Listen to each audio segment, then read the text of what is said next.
To speak out in strong opposition to what occurred last Tuesday at the public hearing concerning the current plan for the St. Vincent site.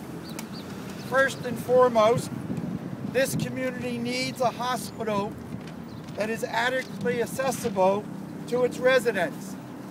Eliminating St. Vincent's Hospital rather than replacing it with new management creates a healthcare crisis for the residents. For example, it's not adequate if you need immediate emergency care and you must go to Beth Israel on the east side or St. Luke's Roosevelt up on West 59th Street. Residents need a hospital here on 12th Street and 7th Avenue. Do you agree? Yes! Woo! Woo! Right on. We urge all New Yorkers to stand with us in calling for a hospital here on 12th and 7th. This crucial issue is a Greenwich Village issue, but it's also a New York City issue. If the city can transform a community-zoned hospital site into luxury housing in this community, it creates a precedent that tomorrow they can do the same thing for your community. We must oppose that here and now, right? Yes! Hands off St. Vincent's! Hands off St. Vincent's! Hands off St. Vincent's! Hands off St. Vincent's! Hands off St. Vincent's! New hospital. We demand a hospital! We demand a hospital! We demand a hospital! Hospital now! Second, no, that's good. That's a good chant. Chants are protected under the First Amendment. Woo! Second, and very troubling, is how last Tuesday's hearing was conducted. Shame on the City Council. Shame! Shame! Shame on the City Council's leadership. Shame on the City Council's leadership! And shame on the Speaker. And shame on the Speaker! Scheduling a hearing when you should have anticipated a large turnout. Scheduling it into a small room at 250 Broadway instead of the City Council chambers was not only wrong, but it's suspect. And even if you did not anticipate such a large turnout, by 9:30 in the morning, when so many people were out in the street wanting to testify, you should have at that moment moved the hearing to the City Council chamber, which could have accommodated at least 10 times more people. To have residents, many who reportedly were concerned senior citizens, wait for hours in the cold to get into a public hearing is cruel and undemocratic. The right of the public to fully participate in public hearings of public concern is a cornerstone of a democratic society. To deny the right is not what New York City's governing body should be all about.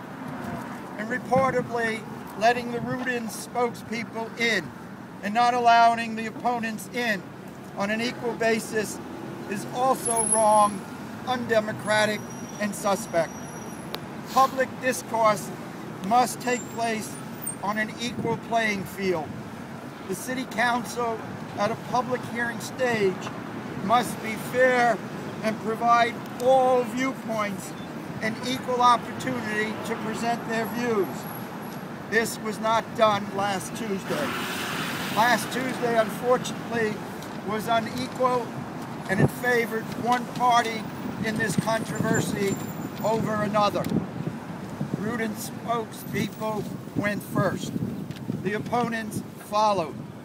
Rudin spokespeople had all members of the committee present to hear their position. By the time the opponents spoke, there were only 2 or 3 of the 11 council people or their representatives present. Not fair, wrong, and suspect. This is not what democracy looks like. What happened last Tuesday requires at least 3 things. First, an investigation by the mayor's office into whether this hearing was conducted in error by oversight and lack of appropriate planning, or by a biased, intentional design. Second, Biased, intentional design. Like city time, a crime. we need public statements by every city council member and all candidates wanting to run for mayor in 2013. We thank Tom Allen for making his statement, and he'll make a statement again today. But all the other people who want to be the mayor, where do you stand first on the current plan for St. Vincent? And second, where do you stand on what happened on Tuesday? Silence on these issues is simply unacceptable.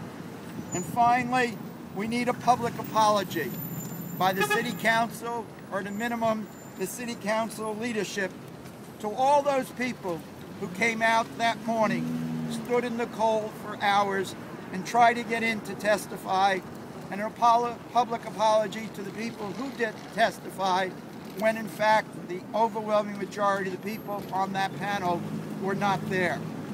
This kind of lack of democratic process should not and will be not tolerated in the city of New York any longer.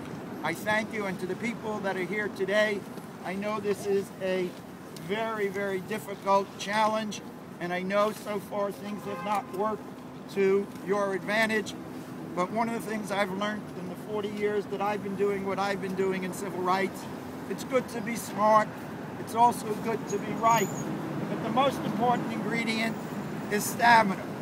You have to outlast the bastards. With regard to that, persevere, come together, support each other, and continue to fight.